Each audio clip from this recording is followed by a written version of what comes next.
ప్రార్థన చేసుకుంటున్నావమ్మా? చదువుకుంటావు మళ్ళీని?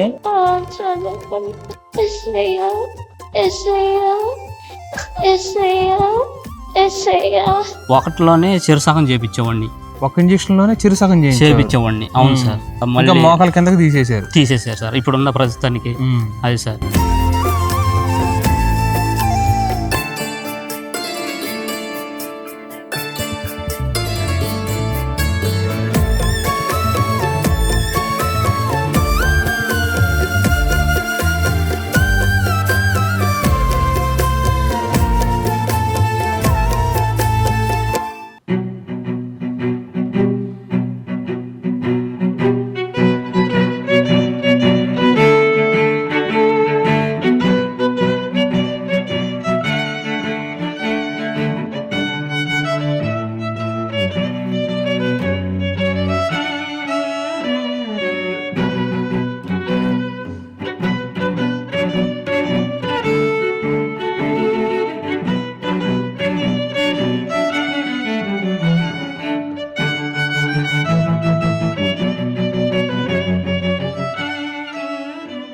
ప్రభువైన యేసుక్రీస్తు నామమునకు మహిమ ఘనత ప్రభావం కలుగును గాక.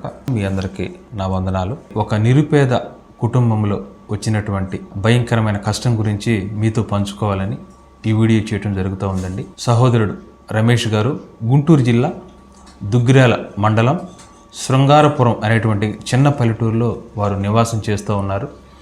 వారికి 3 పిల్లలండి, 2 ఆడపిల్లలు, 1 బాబు.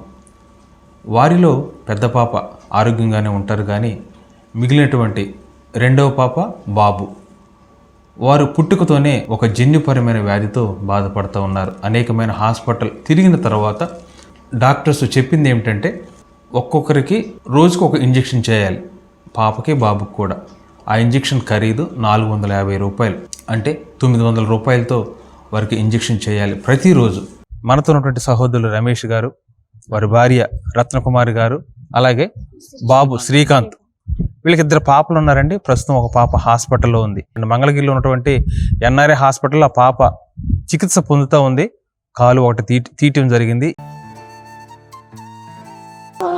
ఏం పేరమ్మా నీ పేరు? సుష్మానా? ఏం చదువుకుంటున్నావు?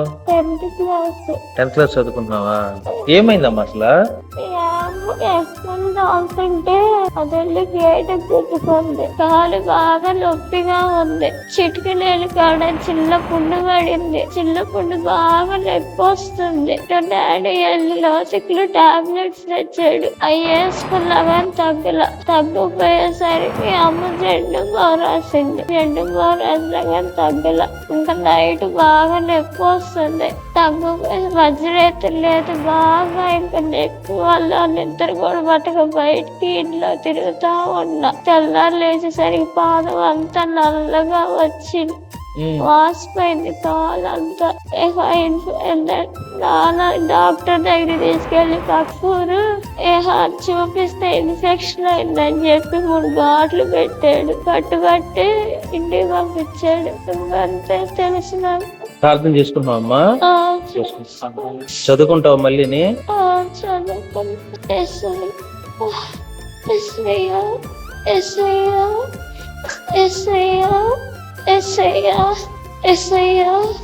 అలాగే మేము అక్కడ వీడియో తీయకుండా మంగళగిరిలో ఆటో నగర్ అనే ప్రాంతంలో పత్తి తోట ఉంటే దానిలోకి వచ్చి చేస్తా ఉన్నాం. ఎందుకంటే అక్కడ తీయటానికి రూల్స్ ఒప్పుకోమన్నారు. బ్రదర్ వందనాలు. ఏంటండి మీ బాబుకి పాపకి ఏంటి పరిస్థితి ఏంటి?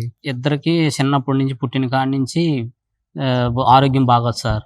పెద్ద పాప ఆరోగ్యంగానే ఉంటుంది, 2వ పాప మా బాబు, వాళ్ళిద్దరికి ఆరోగ్యం బాగోదు. సార్లు హాస్పిటల్లో అడ్మిట్ అయ్యి చూపించినా కానీ అది తెలుసుకోలేకపోయారు ఏమైంది.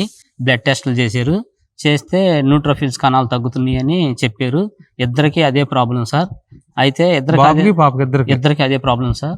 ట్రాన్స్జెండెంటల్ న్యూట్రోఫీనియా అని దాన్ని అంటారు సార్. ఫిల్గ్రాస్టిమ్ ఇంజెక్షన్ దానికి వాడితే సరిపోయిద్ది అని అన్నారు సార్.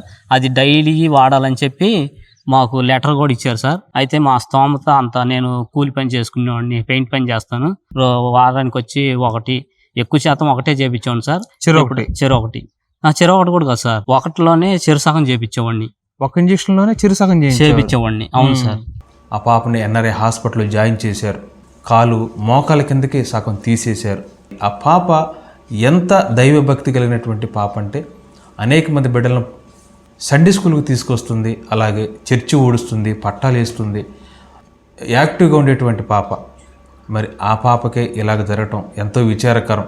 బాగా యాక్టివ్గా వాళ్ళ ఇంట్లో అందరికన్నా కూడా మంచి యాక్టివ్గా పాల్గొంటుంది. అందరిని తీసుకురావటం, అట్లా చేయటం, బాగా ప్రార్థన చేయటం, పాటలు పాడటం అన్నీ చేస్తుంది. ఆ పాప మరలా కూలుకోవాలి, ఆ కుటుంబం మరలా కూలుకోవాలి, ఆ పాప మరలా చదువుకోవాలి, దేవునికి మహిమ రావాలి. ప్రస్తుతం వారు ఎన్ఆర్ఐ హాస్పిటల్లోనే ఉన్నారు. ఇంకొక 10 రోజులు కూడా ఎన్ఆర్ఐ హాస్పిటల్లోనే ఉంటారు. గుంటూరు, మంగళగిరి పరిసర ప్రాంతాలు ఎవరైనా ఉంటే మీరు వారిని దర్శించి వారి కొరకు ప్రార్థించాలని నేను ఆశపడుతూ ఉన్నాను. ఇప్పుడు ఈ బాబుకి పాప కూడా ఇద్దరు కలిపి ఇంజెక్షన్ చేయించాల్సింది. డైలీ చెరో ఒకటి చేయించాలని. మీ ఆవిడ గారు కూడా ఇంటి దగ్గరే? ఇంటి దగ్గరే సార్. మీరు ఒక్కళ్ళే మామూలుగా పనికి నేనే పనికి వెళ్ళి చేస్తాను. రమేష్ గారి భార్య రత్నకుమారి గారు, వారికి కూడా యాక్సిడెంట్ అయి కాలు ఫ్రాక్చర్ అయింది, అలాగే మెడికల్గా కొంత ఇన్ఫెక్షన్ వచ్చి చెయ్యి కూడా ఫ్రాక్చర్ అయింది. వారు కూడా ఇంట్లోనే ఉంటారు. ఇంకా కొన్ని ఫొటోస్ ఉన్నాయండి ఆ పాప కాలుకు సంబంధించినవి, అలాగే పాప యొక్క అమ్మగారి ఫొటోస్ కూడా ఉన్నాయి. కానీ అవి మనం డిస్ప్లే చేయడానికి యూట్యూబ్ ఒప్పుకోదు. కానీ అవి నేను డిస్క్రిప్షన్లో లింకులో ఇస్తున్నాను, మీకు కావాలంటే లింక్ క్లిక్ చేసి ఆ ఫొటోస్ అన్నీ కూడా చూడొచ్చు. అలాగే అనారోగ్యంతో ఉన్నటువంటి పాప, బాబు రిపోర్ట్స్ అన్నీ కూడా నేను డిస్క్రిప్షన్లో ఇస్తూ ఉన్నాను. వారికి ఆర్థిక సహాయం మాత్రమే కాదండి, మీలో ఎవరైనా డాక్టర్స్ ఉంటే ఆ రిపోర్ట్స్ అన్నీ మీరు ఆ డిస్క్రిప్షన్లో ఉన్న లింక్ ద్వారా డౌన్లోడ్ చేసుకొని వారికి తగిన సలహా దయతో మీరు ఇవ్వాలని కూడా నేను ఆశపడుతూ ఉన్నాను. ఖచ్చితంగా మీరు ఆ కుటుంబం కొరకు మీరు ప్రార్థిస్తారని, వీలైతే దేవుని చిత్తమైతే మీరు ఆర్థికంగా వారిని బలపరుస్తారని నేను కోరుకుంటూ మీ సహోదరుడు. ప్రైజ్ ది లార్డ్ అండి. మాట ఇచ్చి తప్పుటకు మనిషి కాదమ్మా, మౌనముగా నుండుటకు రాయి కాదమ్మా, మరచిపోవుటకు ప్రభుకి మరుపు లేదమ్మా, విననేరక ఉండుటకు విసుగురాదమ్మా, మాట ఇచ్చి తప్పుటకు మనిషి కాదమ్మా, మౌనముగా నుండుటకు రాయి కాదమ్మా, మరచిపోవుటకు ప్రభుకి మరుపు లేదమ్మా, విననేరక ఉండుటకు విసుగురాదమ్మా, గురుతేనమ్మా నీ